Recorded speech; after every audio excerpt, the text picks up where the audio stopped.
Don't get me wrong, I love my Keurig and I love to make a single cup. However, most days I want to drink more than one cup, so I went ahead and bought me a new coffee pot. This is the instruction manual. How to fill it, the display, the glass, the body, tells you all about it. Because, you know, I've not had one in a while. I may need to go through this.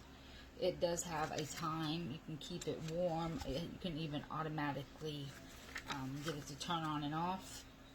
It has cleaning and maintenance caution. So you might want to read that. Keep that and do that. It is. Let's get this out of the box.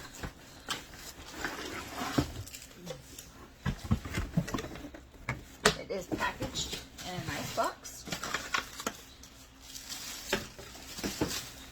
and securely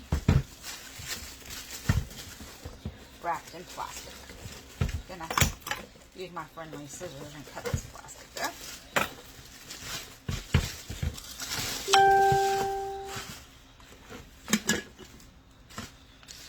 The pot is bubble wrapped for protection, which is nice that they took that precaution.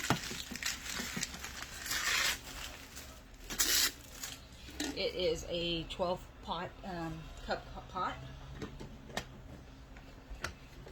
That we can see inside. There is the spoon to measure the coffee, which is a plus. There's also the coffee filter. So you're going to plug it into a regular outlet. It's really nice, black and silver. On the side is where the water is going. You're going to see the water when you fill it up. Really nice pot. Can't wait to use it. Let's see if the bottom has feet.